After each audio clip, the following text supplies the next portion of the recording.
There were early signs the military was taking over. Tanks and armed soldiers deployed across the capital, Harare, and soon the state TV station was hijacked by soldiers. It looked like a coup, but they denied it. We are only targeting criminals around him who are committing crimes that are causing social and economic suffering in the country in order to bring them to justice. The people accused of crimes are members of a political elite the army says are responsible for deposing Vice President Emmerson Mnangagwa. The army's actions were sparked by a power struggle within the ruling party, ZANU-PF, over who will succeed President Robert Mugabe. There are two factions. One is known as Lacoste, the nickname for Mnangagwa, who had the support of the army and war veterans from the Liberation War. The other is known as Generation 40, led by Mugabe's wife Grace, who's also the head of the powerful Women's League. But last week, Mnangagwa was fired and expelled from the party, accused by Grace Mugabe of trying to overthrow the president. Mnangagwa tried to topple the president through a coup. He actually tried to wrestle power from the president. I have the evidence. Zimbabwe's defense forces, on the other hand, accuse Grace Mugabe loyalists of trying to seize the throne for themselves. When I visited Harare last month, the War Veterans Association told me they want Mugabe's successor to have revolutionary roots. There are people who will have opportunities or access to resources, and they will amass that wealth. I have a legacy to protect. I went to war, I fought the war, I won the war, and my people must benefit. What's unclear is where Zimbabwe goes from here. Several ministers were detained, and President Robert Mugabe was put under house arrest. But world leaders are urging the army not to go further.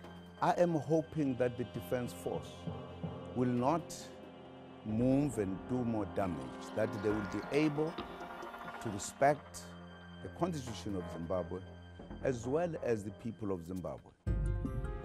While the streets of Harare were calm in the immediate aftermath of military action, the nation was on edge.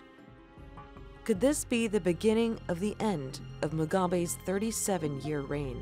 Sandra Gatman, The Newsmakers.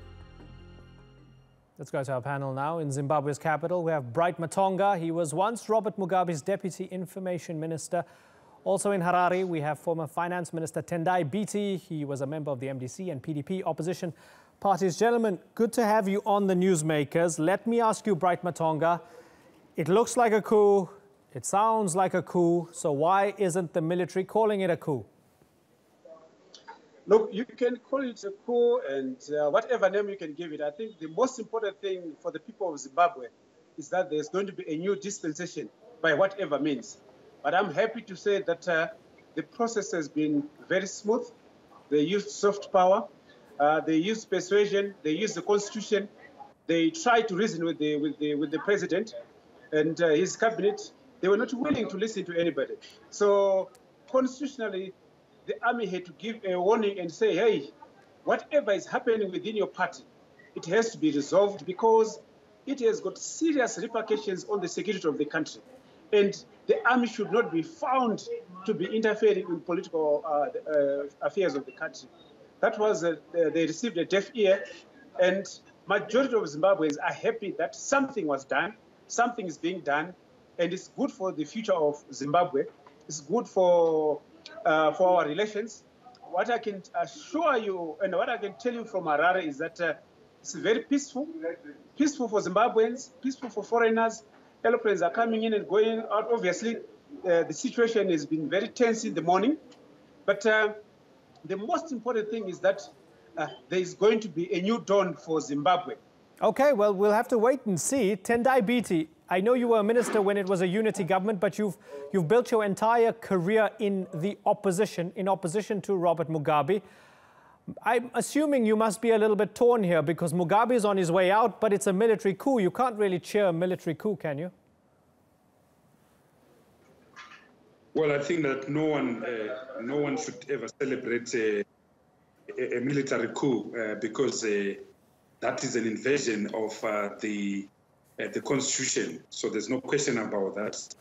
and so Zimbabweans, we are caught in this trepidation, in this ironic contradiction that we cannot celebrate a military coup, but at the same time, we also know that the fundamental, the fundamentals on the ground, which make protest and anger inevitable, and which make us view this coup or military action otherwise with a different lens, because people are suffering, people are unemployed. We've got this deep, huge structural crisis, which include an economic crisis, a political crisis, and something has to give in. We're on quicksand, and it's regrettable that a military coup has to manifest itself this way, instead of the democratic citizen simply going into the ballot box and removing the government, as happens in every other decent, democratic, peace-loving country. Mr. Beattie, do you trust the military to usher in an era of democracy, to take you to the point where you have fresh elections and Zimbabweans can choose a new leader? Yeah, armies are never designed for that. Armies are never designed to push political agendas. And I know that the gentlemen or ladies who are behind what is happening now also know that. So I think that at some stage there will have to be dialogue between international institutions, regional institutions like the SADC, the Southern African Development Corporation, like the African Union, and citizens, including the army, including opposition political parties, on how do we transit from the current situation of illegality to a situation where we restore the constitution. And there has to be a roadmap on how we arrive at that destination where we can have a free and fair election and celebrate a free and fair election. Yes. I know the army would have thought, but it's not just going to be an electrocentric mindset. It can't be an electrocentric mindset that we need to just to go to an election. There must also be an address of the fundamentals, the underlying fundamentals that have caused this kind of thing. Unless those are addressed before the election, then it doesn't matter whether we have an election 5 years or 10 years. We'll be faced with another situation where the military is forced to come out of the barrack to defend a certain idea, a certain value system, because we've not laid the sufficient foundation. So as a country, we are at a crossroads. Patience is required, tolerance is required, wisdom is required, but we are in a very fragile, very vulnerable position. It's so easy right now, even though there's been peace today, it's so easy for this thing to implode. It's so easy for a bloodbath to implode. I know that there's no unanimity in the army itself. I know that there is no unanimity between the army, the police, and the CIO. So we are really in no man's territory where the country can implode. I'm a student of Zimbabwean history. I know of no other point of vulnerability except in 1450, when the great Mugabe died and which sparked the civil war for 50 years. I hope we don't go the route of 1450. Okay, this is interesting. Bright Matonga, you said that you have no fears and it's a new dawn. Tendai Beattie is saying, hold on, we're fragile right now. And looking at some of the facts on the ground, given that we see that among the youth wing of ZANU, some people are still loyal to Robert Mugabe, to Grace Mugabe. They're not happy with them being ushered out of power. Aren't you at least a little worried that things can spiral out of control? You can only be positive. I know it's a very fragile period for everybody. There's been anger brewing for years. There's hunger. There's shortage of foreign currency. There's shortage of things are beginning to improve in terms of production of food. But really, there are no jobs. So really, there's a history of violence in the country. So all those issues have to be addressed. But it's a process. Let's hope that this transition period, obviously, it can't be rushed. They will assess the situation. There are arrests. People are going to be arrested who have been trying to hijack the democratic process.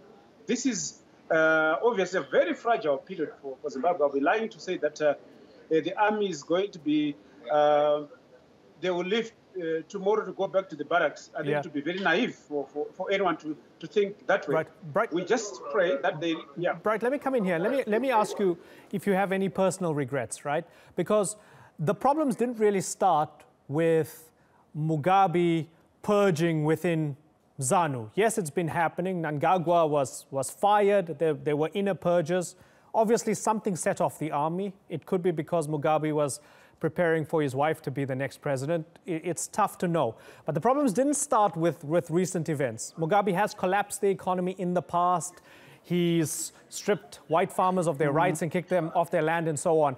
As somebody who's been a ZANU PF loyalist all your life and somebody who's worked for Mugabe, do you have any personal regrets that you helped shore up the man for so many years? No, some of us, we spoke up. That's why we were fired. That's why we've been harassed. So I understand the opposition, where they're coming from. You know, when you're a spokesperson, you have to defend whether something is wrong or something is right, but you have to take a part position. I can't say I've got regrets. We trusted the man. He betrayed everybody. He betrayed his comrades. He betrayed the army. And I want to look forward. I want to be positive. I want to urge Zimbabweans, I want to urge everybody that at least we can have something that can involve everyone. We can't rush even for elections, because it can be the same thing again. We don't know what the army are thinking. We don't know how fast or how soon they're going, they will assess the situation and see that it is okay now. But for the coming week or two, obviously there is that process of trying to hunt for these former ministers, I would say them, who had hijacked the government, who had hijacked the president, and bring them to book. And they have to be answerable. Right. So let's give that process time. Okay. Let's give the army trust. Certainly. Let me bring in Tendai Biti. I want to ask you, Tendai Biti, because as far as we understand, Mugabe is safe. He's under house arrest, essentially. That's what Jacob Zuma is saying, and he spoke to him. What do you want to happen to someone like Robert Mugabe?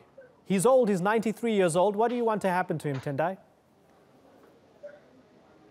Look, I think that wherever President Mugabe is, I hope that his life can be preserved, and I hope that the peace that has characterized this process so far is maintained. I don't think that anyone deserves to lose life for a cause like this, and so I hope that there is no harm that comes to not just President Mugabe, but to any other Zimbabwean.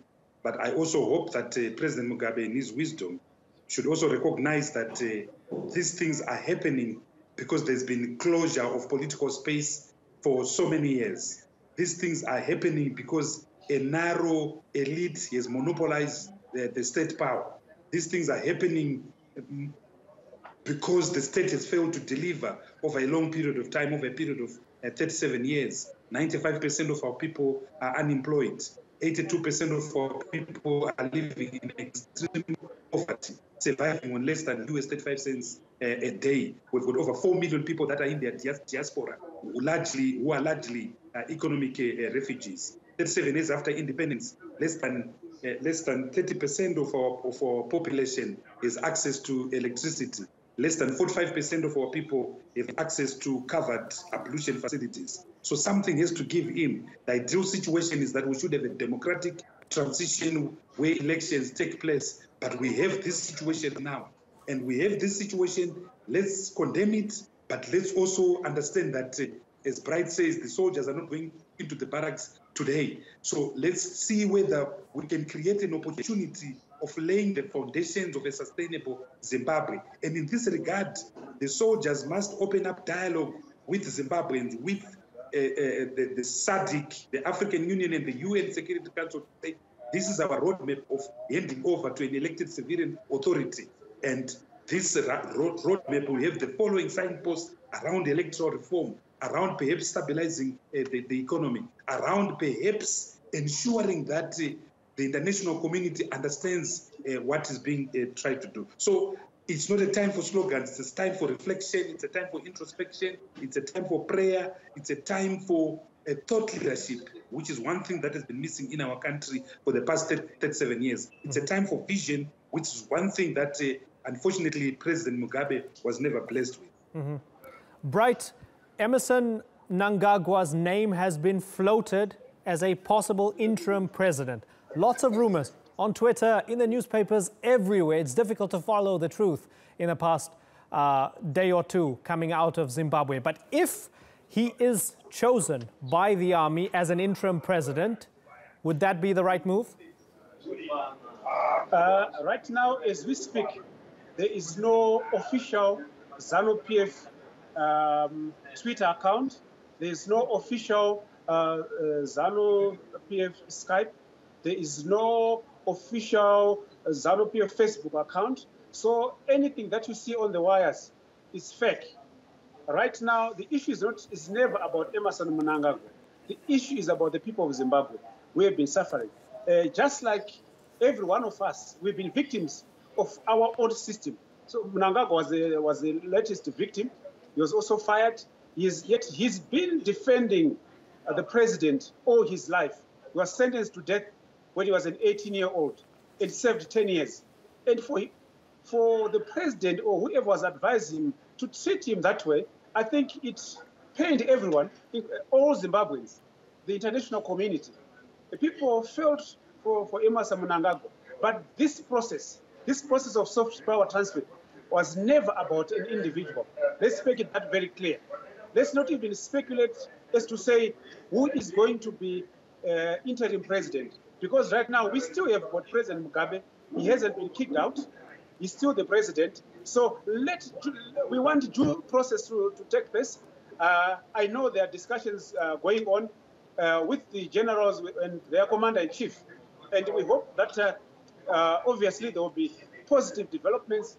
But the most important thing for everybody is that this is a new Zimbabwe, where we have to relook at everything, the constitution, the way we do business, tolerance, all those things have to be put into consideration without putting individual names in place. So the transition process has to include the opposition, it has to include the church, civic organization. Everyone has to be a stakeholder so that we say, look, the past, the way we have been doing business, it's not good for everybody. Right. Some things worked, some things didn't. So we have to revisit a lot of things that we've been doing. Well, yeah, I mean, it's, for some people, it's been unfathomable to think of a Zimbabwe without Mugabe. He's been in charge for more than 37 years as president.